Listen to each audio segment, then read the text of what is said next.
Olá, pessoal, tudo bem? Professora Kelly, professora de língua portuguesa. E hoje nós estamos aqui com a nona atividade remota de língua portuguesa. Nela, estamos trabalhando o tópico 5, que são que traz as habilidades que envolvem os descritores no preparo da prova Brasil, certo? Então, como vocês podem observar, com certeza vocês já estão de posse das atividades.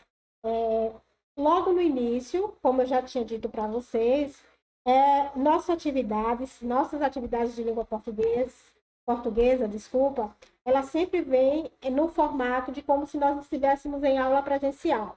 Ou seja, por semana nós temos 5 aulas de língua portuguesa, não é verdade? Então, na atividade que vocês recebem sempre, tá? Elas vêm nesse formato de 5 aulas. Aula 1, aula 2, aula 3, aula 4, aula 5. Cada aula traz um respectivo assunto, como se nós estivéssemos em aula presencial e quando a gente chega naquele momento daquela aula, trabalha um assunto. Assim são as nossas atividades. E como vocês já observaram, nessas atividades, cada aula ela explica o conteúdo, ela vem explicando o conteúdo, a explicação do conteúdo e em seguida as questões, tá certo? Para que vocês tenham um direcionamento do que vocês estão aprendendo ao longo desse ano letivo e tenha uma continuidade, né? Uma sequência didática de tudo isso que nós estamos aprendendo, tá certo? Então, como vocês podem observar aí, ó, na aula 1, nós trazemos uma explanação geral do que é o tópico 5, que lembrem, fazendo aqui um pouquinho da retrospectiva de tudo que nós já viemos construindo ao longo desse ano letivo, né? Nós estamos trabalhando com vocês há um bom tempo, falando sobre esses tópicos que envolvem as habilidades que vocês precisam ter para, na hora de responder a prova, tá? Vocês terem tranquilidade e saber o que vocês estão fazendo, tá bom? Então, como vocês podem observar aí na aula 1, traz o tópico 5. O que envolve o tópico 5? O tópico 5 trabalha com as relações entre recursos expressivos e efeitos de sentido, tá? Lembrando que vocês podem ver nas aulas anteriores aí, nas nossas aulas gravadas, a sequência do que a gente já vem trabalhando, tá? Se eu não me engano, a gente só não gravou a sexta atividade remota por conta de problemas técnicos, mas que graças a Deus já foram resolvidos e nós estamos aqui de volta para estar auxiliando vocês no que for preciso, tá bom? Então, como vocês podem observar aí no tópico 5, que traz as relações entre recursos expressivos e efeitos de sentido, vocês podem perceber que nela a gente vai trabalhar com a leitura e os elementos que a leitura traz para auxiliar o leitor na construção dos significados que o texto traz, tá?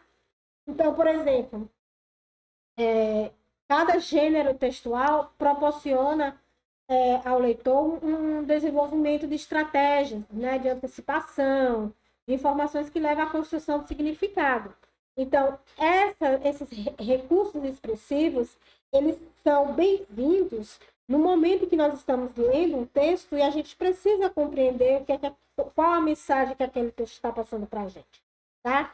E quais são esses efeitos, desculpa, de sentido que pode vir um texto ou alguma questão que envolva a gente a tentar entender o que está sendo colocado ali?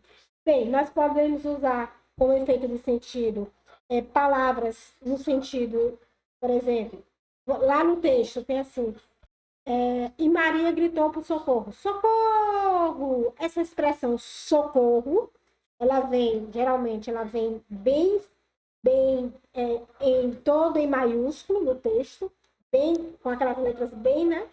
Às vezes o formato dela modifica, ela fica bem em destaque, porque está mostrando dentro daquele texto que aquele recurso ali está sendo mostrado um pedido de socorro, tá? Então, isso é um efeito de sentido que traz dentro daquele texto, tá bom? Então, são vários recursos que são utilizados dentro de uma interpretação textual. Além da pontuação, que pode ser utilizado, por exemplo, entre aspas, para mostrar, destacar um pouco uma parte daquele texto que está ali, tá? Uma travessão para destacar algo importante, ou a fala de um personagem, uma exclamação, ou seja, a pontuação, ela também é um recurso expressivo justamente para fazer com que a gente entenda melhor o que o texto e a mensagem do texto está passando para a gente, tá certo? Então, nessa aula 1 aí, nós, além de estarmos trazendo o conceito e a explanação do que é o tópico 5, que são um dos tópicos que envolve as habilidades de língua portuguesa, né? Então, nessa aula 1, nós iremos trabalhar com o descritor 16. Dentro do tópico 5, nós temos aqui, dentro do tópico 5, nós temos 4 descritores. Nós temos o descritor 16, nós temos o descritor 17, o 18 e o 19. É uma sequência, tá?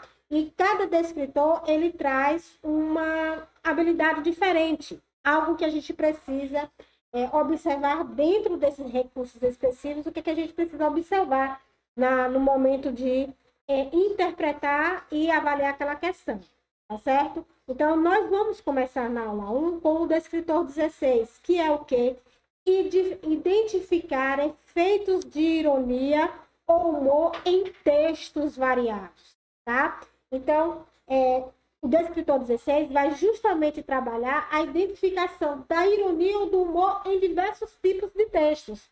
Pode ser uma anedota. O que é uma anedota, professora? É um texto em formato de piada, tá? Que vai trabalhar a questão do humor. Pode ser uma charge mostrando uma situação crítica, tá? Só que de forma bem humorada, irônica, tá? Então, a questão do humor e da ironia no descritor 16, ela é bem clara, bem evidente. É um dos efeitos dos sentidos que traz o tópico 5, tá bom? Então, nós iremos aqui, ó, para a questão 1, tá? E aí, na questão 1, diz o seguinte: leia o texto abaixo e responda a questão a seguir. E aí, nós temos aí, ó, pulga sonhador. Logo pelo título, vamos ler o título, depois a gente vem e analisa o título, tá? Pulga sonhadora. Duas pulgas conversando. O que você faria se ganhasse na loteria? A amiga responde, com ar de sonhadora. Eu comprava um cachorro só para mim.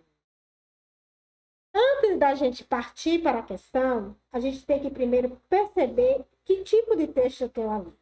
E logo para vocês perceberem, na leitura desse texto, a gente identifica que isso é uma anedota. O que é uma anedota, professor? Uma piada.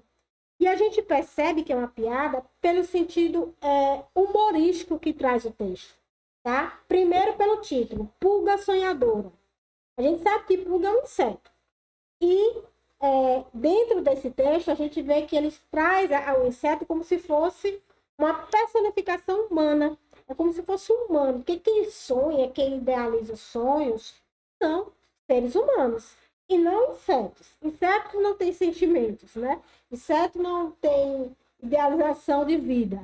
É um inseto, tá? Mas o texto, ele já trabalha com essa questão aí de observar que pulga sonhadora é como se fosse um ser humano, tá? E aí entra a questão de analisar o texto, que é uma anedota, é uma piada, mas a principal coisa que a gente tem que perceber é aqui logo no finalzinho, ó, quando ela diz assim, ó, duas pulgas conversando.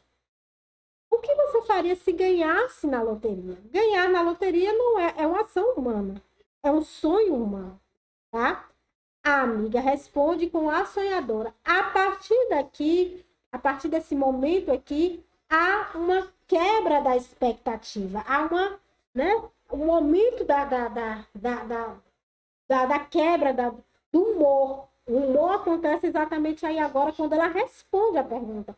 Eu comprava um cachorro só para mim. A gente sabe que o cachorro é um animal que tem bastante sangue. Uma pulga, a gente sabe que a pulga é bem pequenininha, né? Ela comprar um cachorro só para ela é comida que não vai faltar nunca mais na vida dela. Ou seja, ela nunca mais vai passar fome. Mas isso são perspectivas de vida humana. Então, o que caracteriza o humor é isso, tá? Essa ideia de sonhar com alguma coisa, tá bom?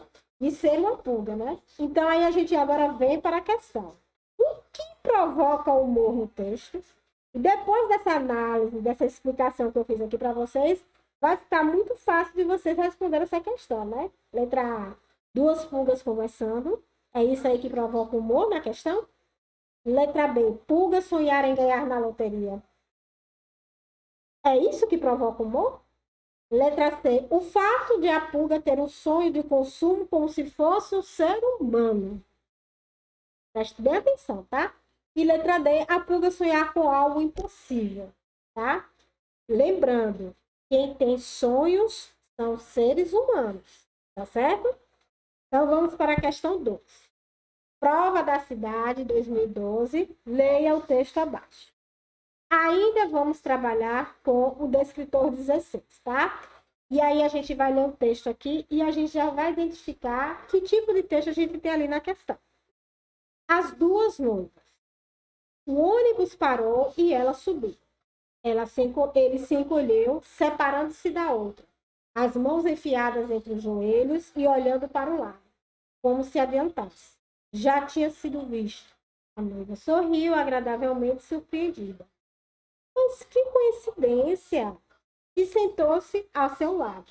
Você ainda não viu nada, pensou ele, sentindo-se perdido ali entre as duas.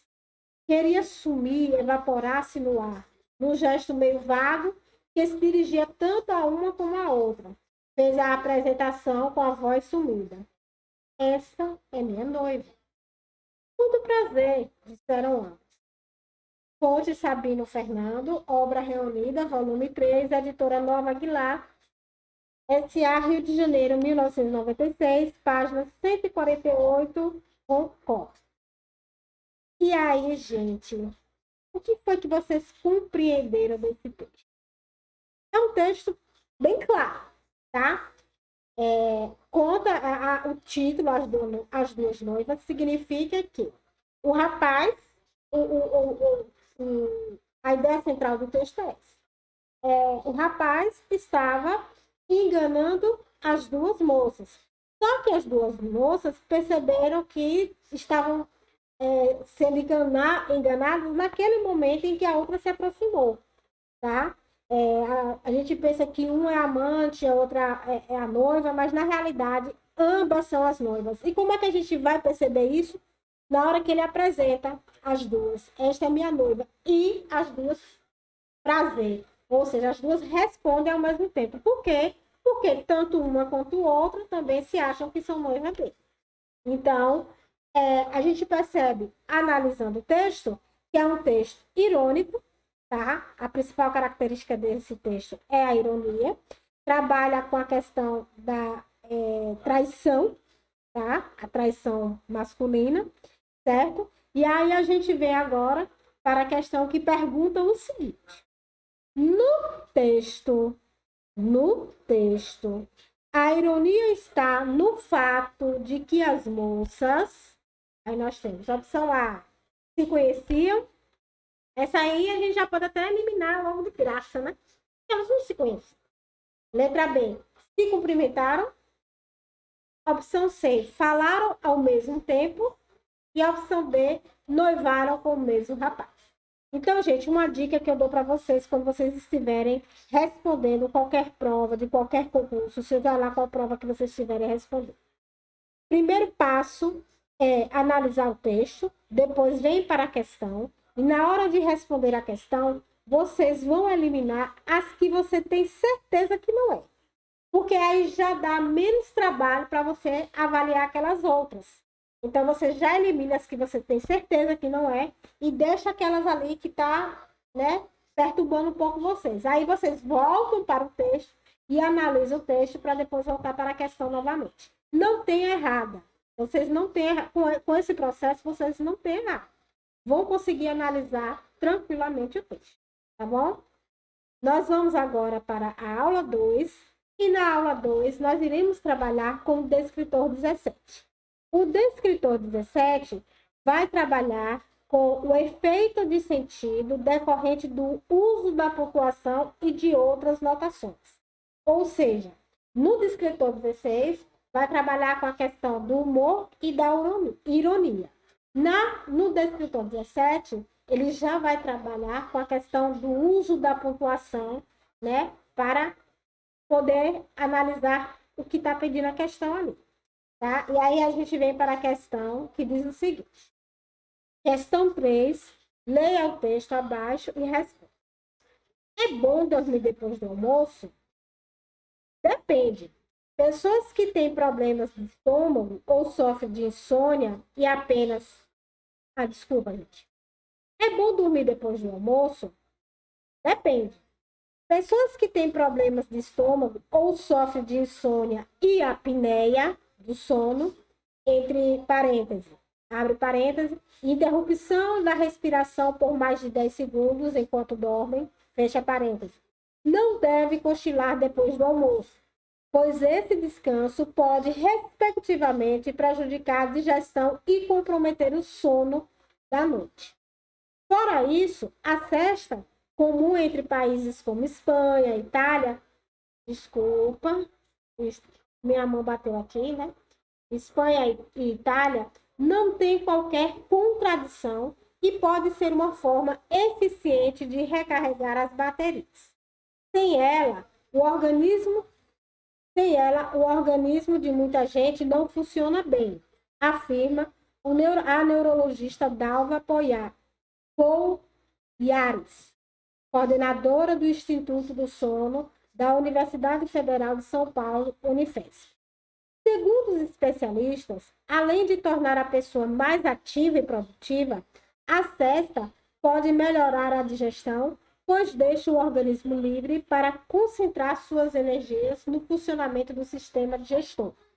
Pesquisa realizada pela NASA, a Agência Espacial Norte-Americana, revelou que 40 minutos do sono depois de uma refeição, no meio de uma jornada de trabalho, aumentam em 34% a capacidade produtiva.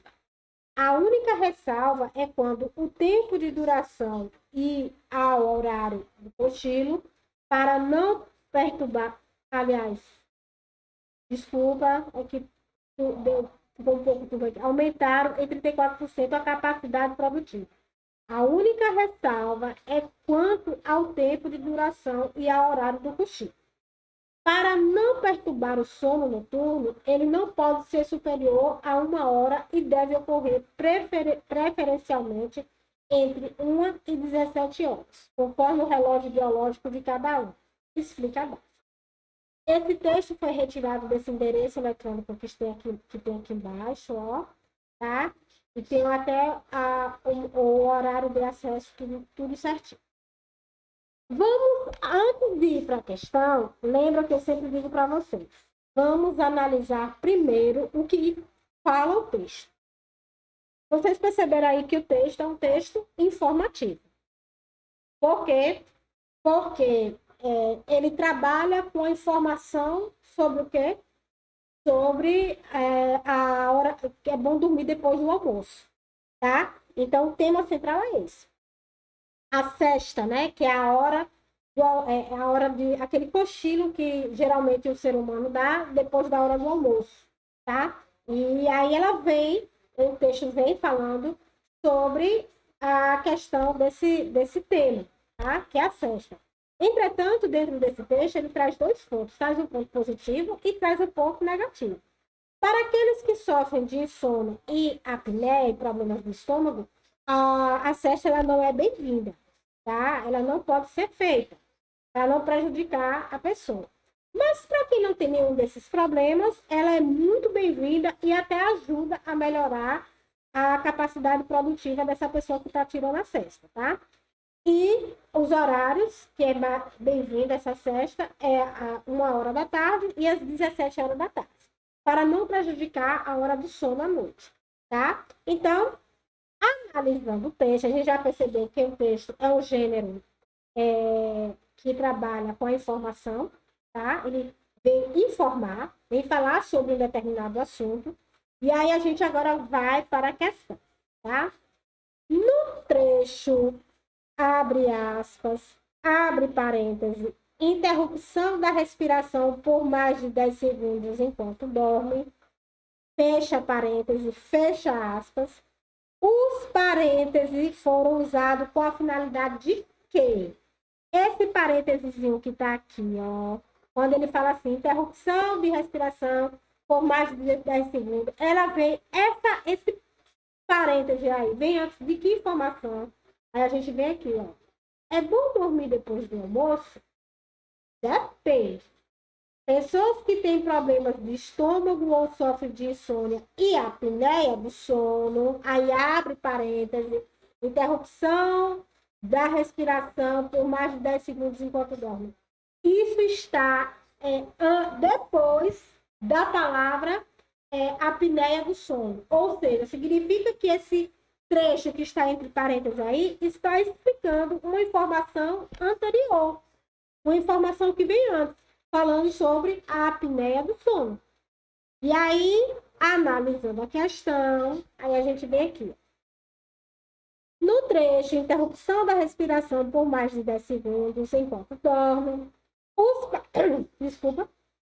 os parênteses foram usados com a finalidade de que?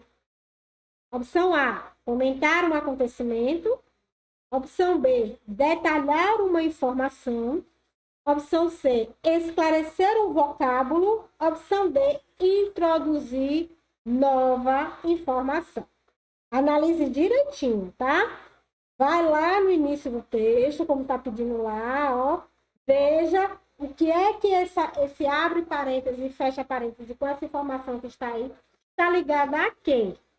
Tá? E aí vocês vão encontrar a resposta dessa questão sem dificuldade nenhuma. Tá ok? Questão 4, SAEP-PB. Leia o texto abaixo. Ser adolescente é acordar todos os dias, tarde, e ainda achar que dormiu pouco. Ficar horas com amigos ao telefone e ainda chatear-se quando a mãe retorna. Deixar seu quarto todo bagunçado e dizer que não arrumou por falta de tempo. Achar que o mundo gira em torno de si e não o contrário. Mas ser adolescente também é querer resolver os problemas do mundo, fazer loucuras pelo seu ídolo, amar de forma mais intensa possível, estar rodeado de amigos, ser espontâneo e explosivo. Ser adolescente é tudo isso e muito mais. Correia Edmar Dias. E aí onde está disponível o texto, perfeito. Definição perfeita para o que é ser um adolescente. Eu concordo em gênero, número e grau com esse texto. Perfeito. E aí a gente já percebe que o texto ele trabalha com a questão da emoção, tá?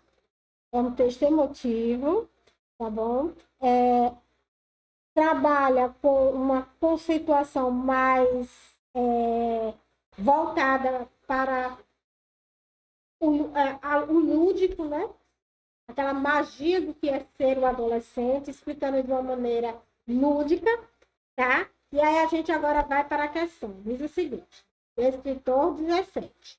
Lembre que o descritor 17 ele vai trabalhar com a pontuação. E aí vem. No verso, ser adolescente é estar entre aspas, versos 1, o uso das reticências. Olha aqui as reticências aqui, ó. Ser adolescente é, tá bem aqui, ó, no verso 1, ó. Ser adolescente é. A gente já percebe que essa reticência, ela está sendo utilizada para um ato de pensamento. Ser adolescente é. Você não fala de imediato, você para pensar. E aí vem as opções. A opção A, continuidade de um pensamento. Ser adolescente é. Não está continuando nada, está fazendo uma pergunta, ou não é nem pergunta, está fazendo uma afirmação, e depois dessa afirmação ele vai explicar do que se trata, né? Opção B, hesitação ao que ia ser dito. Há uma hesitação? O que é hesitação, professora? Parar. Hesitei, quer dizer que eu parei. Houve essa parada aí no meio do texto? Opção C, interrupção de uma fala. Houve essa interrupção? Dê com bastante atenção. Letra D, omissão de um pensamento. Houve a omissão de um pensamento? Então, tem que analisar com cuidadinho e vocês vão na questão rapidinho, certo? Já na aula 3, dando uma sequência didática ao que a gente vem estudando, tá? Nós vamos trabalhar com o descritor 18. E do que se trata, professora, o descritor 18? Fala em reconhecer o efeito de sentido decorrente da escolha de uma determinada palavra ou expressão. Reconhecer o efeito de sentido decorrente da escolha de uma palavra ou de uma determinada expressão. Tá? E aí a gente vem para a questão que diz o seguinte. Questão 5. Leia o texto abaixo e responda. Educação de hoje adia o fim da adolescência. Há pouco tempo recebi uma mensagem que me provocou uma boa reflexão. O interessante é que não foi conteúdo dela que fisgou minha atenção. E sim sua primeira linha em que os remetentes... Deixa eu separar. E sim sua primeira linha em que os remetentes se identificavam. Para ser clara, vou reproduzi-la. Somos 2 adolescentes com 21 e 23 anos. Minha primeira reação foi sorrir. Agora, os jovens acreditam que os adolescentes se estendem até pelo menos aos 23 anos. Mas, em seguida, eu me dei conta do mais importante dessa história. Que a criança pode ser criança quando é tratada como tal. E o mesmo acontece com o adolescente. Os 2 jovens adultos se veem como adolescentes, porque ele agora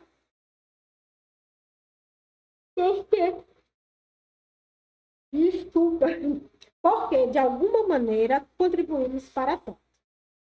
A adolescência tinha a época certa para começar até um tempo atrás. Ou seja, com a puberdade, época das grandes mudanças físicas. E terminar também. Era quando os adolescentes finalmente assumiam total responsabilidade sobre a sua vida e tornavam-se adultos. Agora, as crianças já começam a se comportar e a se sentir como adolescentes muito antes da puberdade. Se manifestar e pelo jeito, continuam se comportando e vivendo assim por muito mais tempo. Qual é a parcela de responsabilidade dos adultos e educadores? Texto bem reflexivo mesmo, que leva a gente a se posicionar, a gente se colocar, né? A gente se ter como dizer tal situação, se explicar, não digo a palavra se explicar, mas pensar nisso que está aí, né? A questão da reflexão, tá? O texto, ela gira em torno disso, da questão da reflexão. E aí vem, questão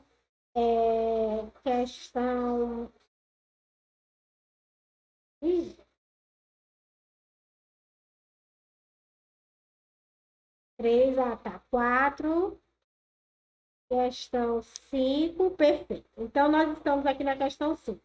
Gente, vocês podem observar aí que na questão 5, vem pedindo assim a questão. A oração grifada no texto estabelece com a oração seguida em relação à oração grifada no texto, estabelece com a oração seguinte uma relação de Só que tem um pequeno problema nessa questão.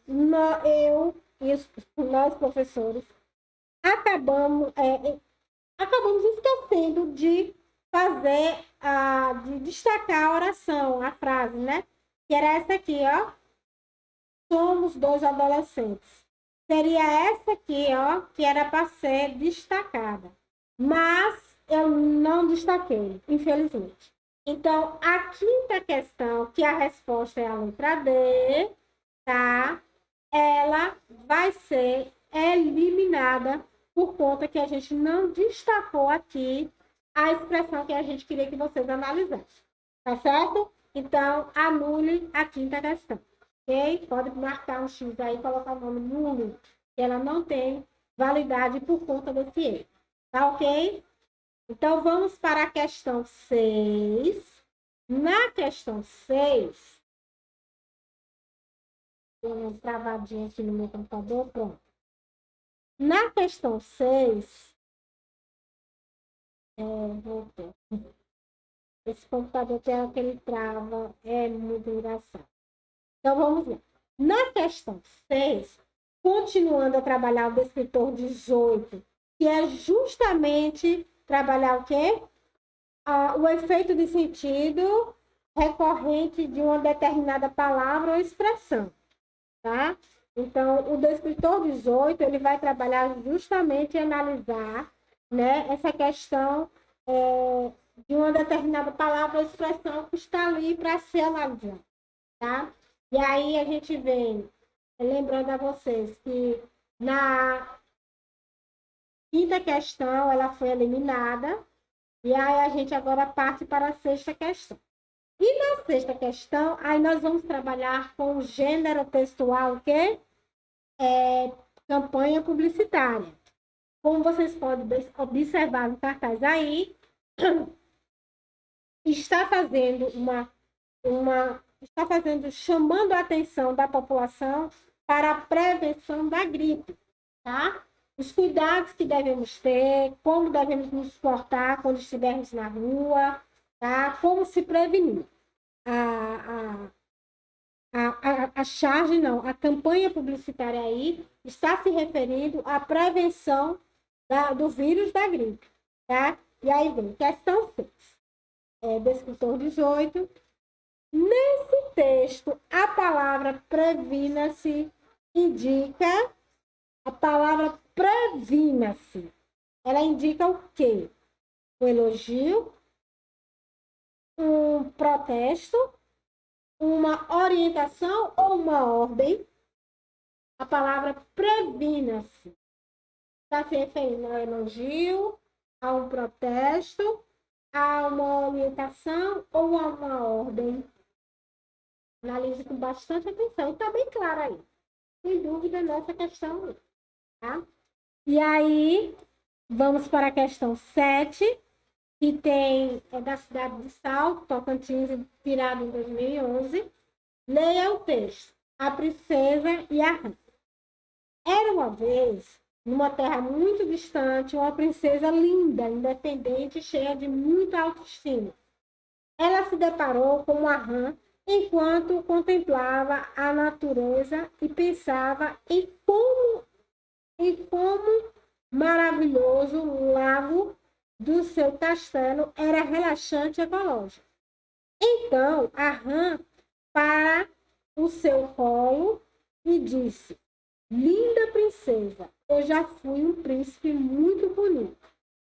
Uma bruxa mal lançou-me um encanto e transformei-me nesta rã asquerosa.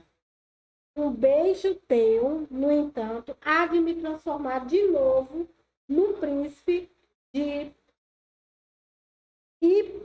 poderemos casar e construir lá feliz no teu lindo castelo. A tua mãe poderá vir morar conosco e tu poderias preparar o meu jantar, lavar as minhas roupas, criar os nossos filhos e seríamos felizes para sempre. Naquela noite, enquanto saboreava pernas de rã, salte, acompanhadas de um cremoso molho acebolado e de finíssimo vinho branco, a princesa sorria, pensando consigo mesma. Eu, hein? Nem morta. Bem interessante. Então, vamos à questão. Descritor de jogo. Na frase, eu, hein? Nem morta. Último parágrafo. A expressão destacada sugere que a princesa... Gente, ó, eu peço desculpa a vocês um pouquinho, que às vezes eu dou uma travada na leitura do texto, é por conta ainda do meu olho, que ainda está com um pouquinho de dificuldade de enxergar. Então, me desculpe se em algum momento, se eu vi alguma coisa errada aí, tá? É porque a minha visão ainda está... Estou com um pouco de dificuldade de enxergar. Mas a gente está conseguindo, tá? Pronto, tá fazendo o tratamento certinho, mas às vezes dá aquela travada e tal. Eu paro assim um pouquinho. É justamente pela questão da dificuldade de enxergar um pouco, fechou? Tá? Então, vamos lá. Então, na questão 7, ela vai trabalhar com a expressão eu, hein? Nem importa. Último parágrafo. A expressão destacada sugere que a princesa o quê? Letra A. Pensará sobre a proposta da RAM. Letra B. Nunca acontecerá a proposta da RAM. Opção C. Depois de jantar, aceitará a proposta da RAM. E questão D. Um dia casará com a RAM. Então, ou situação, já pensou? Então, gente, é só analisar a questão. Se tiver dúvida, vai lá no texto novamente. Elimina as que você tem certeza que não é e depois vai fundo para tentar descobrir qual é a resposta. Certo? E aí, agora nós vamos para a aula 4 e a aula 5. Na aula 4 e na aula 5, nós trabalhamos com o descritor 19. E no descritor 19, ela trabalha em reconhecer o efeito de sentido decorrente da exploração de recursos ortográficos e ou morfocitados. Então, reconhecer o efeito de sentido decorrente da exploração de recursos ortográficos e ou morfossintáticos. Ou seja, nós vamos trabalhar com a questão da morfologia, a morfossintaxe e da ortografia, analisando um texto, analisando a maneira como aquela palavra foi escrita, significado dela, e dentro daquela construção que está ali, o que aquela palavra está passando de informação, tá? Então, tudo isso tem que ser observado, tá? No descritor 19. Então, a gente vai lá para a questão 8. Leia o texto para responder a questão abaixo. A chuva. A chuva derrubou as fontes, a chuva transbordou os rios, a chuva molhou os transeuntes, a chuva encharcou as praças, a chuva enferrujou as máquinas, a chuva enfureceu as marés. A chuva e seu cheiro de terra, a chuva com sua cabeleireira. A chuva esburacou as paredes, a chuva alagou a favela. A chuva de canivetes, a chuva enxugou a seca. A chuva anoiteceu de tarde, a chuva e seu brilho prateado. A chuva, já deu aquela dificuldade, tá vendo, gente? A chuva de retas paralelas sobre a terra curva. A chuva destroçou os guarda-chuvas. A chuva durou muitos dias. A chuva apagou o incêndio. A chuva caiu. A chuva derramou-se. A chuva murmurou. Meu nome. A chuva ligou para o para-brisa. A chuva acendeu os faróis. A chuva tocou a sirene. A chuva tocou a sirene. A chuva com sua crina. A chuva encheu a piscina. A chuva com lama. A chuva sem pena. A chuva apenas. A chuva empenou os móveis. a chuva amarelou a chuva. A chuva amarelou os livros. A chuva correu as cercas, a chuva e seu baque seco. A chuva e seu ruído de vidro, a varaz inchou o brejo. A chuva pingou pelo teto, a chuva multiplicando insetos, a chuva sobre os varais, a chuva derrubando raios, a chuva acabou com a luz, a chuva molhou os cigarros, a chuva mijou no telhado, a chuva regou o gramado, a chuva arrepiou os poros, a chuva fez muitas poças, a chuva secou ao sol. Perfeito. Vocês observaram, a gente analisando o texto aí, ó, a gente já percebe o quê? Bem de cara, assim, bem claro que ficou bem no texto aí, a repetição da palavra chuva, do início ao final do texto. A chuva, a chuva, a chuva, a chuva. Ou seja, significa que essa repetição, ela traz a sonoridade da chuva caindo, tá? Ou seja, você vê a chuva derrubou a ponta, a chuva isso, a chuva aquilo, a chuva traz a sonoridade da queda da água, da chuva, tá? E aí a gente vem aqui agora para a questão. Todas as frases do texto começam com a chuva.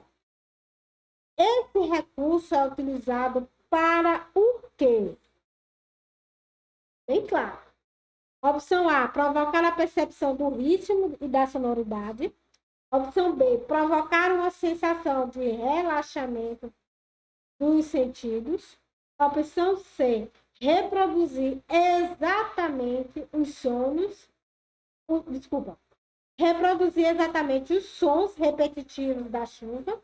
Opção D, sugerir a intensidade e a continuidade. Ah, gente, essa tá mole. Mole. Leia com bastante atenção, que tá bem clara a resposta aí, tá? Nona questão, Paebs, leia o texto abaixo. Porquinho da Índia. Quando eu tinha 6 anos, ganhei um porquinho da Índia. Que a dor de cabeça me dava porque os bichinhos só queriam estar debaixo do fogão. Levava ele para a sala, para os lugares limpinhos, ele não gostava. Queria era estar debaixo do fogão, não fazia caso nenhum das minhas turminhas. O meu porquinho da Índia foi a minha primeira namorada. Perfeito. Já pensou? E aí nós vamos aqui para a questão.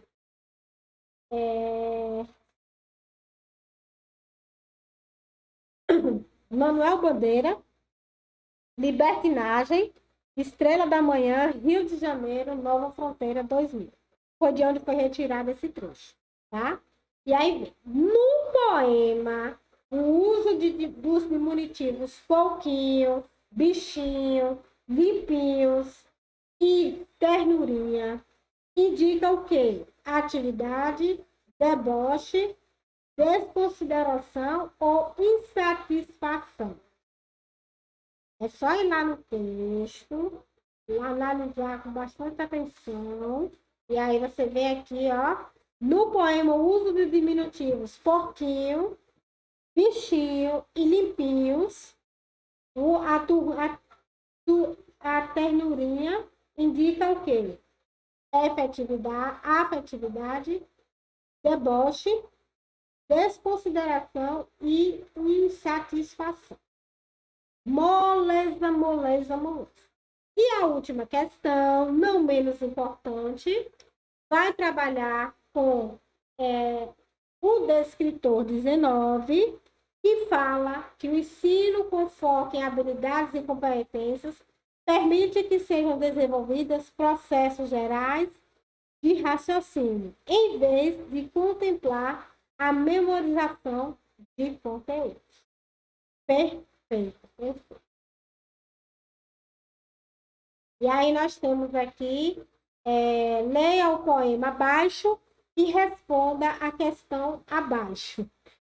Ó, ficou bem, era para ser assim, leia o poema e responda a questão abaixo, tá? Então, pegue a canetinha de vocês aí, ó, e risque a palavra abaixo aqui, ó.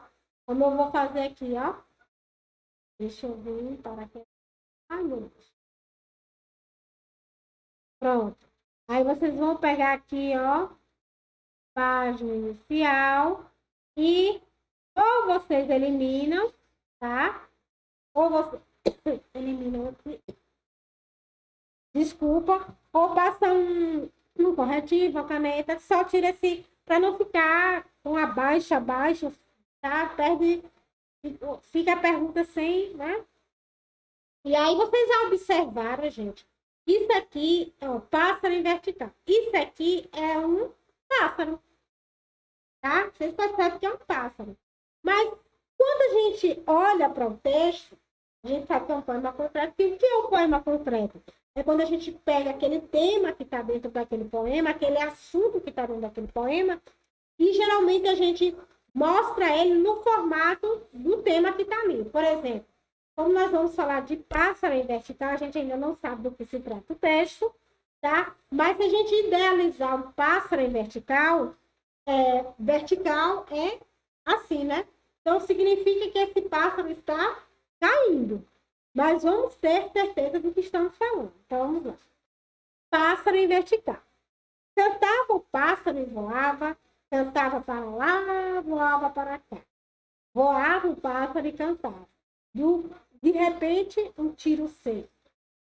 Bom, penas fofas, leves plumas, moles plumas. E o risco sul, norte, ou seja, significa o quê? A gente vai analisar o texto. Aí está um pássaro, como se ele estivesse em pé, tá? Vem falando de um pássaro na vertical, mas vocês percebem que no texto fala que a pessoa fala que tinha uma pessoa junto com ela, que ela estava protegendo, mas ela não quer, né? Perdão, gente. Perdão, já voei aqui. Não é isso não, tá? Já confundi com outra questão aqui que eu estava observando. Nós estamos falando da queda do pássaro. Quando ele fala assim, ó, cantava o pássaro e voava. Cantava para lá, voava para cá. Voava o pássaro e cantava. De repente, um tiro seco. Penas fofas, leves plumas, mole espuma. E um risco surdo norte-sul. A gente percebe que na organização das palavras, você vê que um pássaro é como se estivesse falando de um pássaro em queda. E ele estava o quê? Primeiro mostra que ele estava cantando e voando. Cantando e voando. De repente, um tiro seco. Pá! E aí ele começa a cair. Tá? E aí vamos para a questão. Ó. Qual é o assunto do texto? Assunto é o tema. Do que fala o texto? Do que se trata o texto? Tá? Opção A. Um pássaro em voo que leva um tiro e cai em direção ao chão. Opção B. Um pássaro que cantava o dia todo. Opção C. Um pássaro que sonhava com a liberdade. Opção D. A queda de um pássaro que não sabia voar. Gente, questões. Lembra o que eu falei para vocês. Antes de responder a questão, primeiro, vai lá na questão, já lê o texto, se precisar ler novamente, depois analise o texto, e aí depois você vai para a questão. Lá, quando chegar na questão, você elimina as que você tem certeza absoluta que não é. E depois você vai e analisa aquelas que você tem dúvida, indo diretamente ao texto novamente. E aí nós temos aí, ó, é muito fácil de analisar essa questão. Tá? Ele pergunta qual é o assunto do texto, do que se trata o texto. E tá bem claro aí, tá? Quando fala assim, ó, pássaro em vertical, significa que é um pássaro caindo, tá? Então, analise direitinho. Nossa aula termina agora. Qualquer dúvida, vocês podem estar me procurando na plataforma Educa Pombal, a minha, o professor Raíssa, a professora Josefa Vita, a professora Caiane, tá? Vocês podem estar procurando a gente na plataforma para esclarecer qualquer dúvida.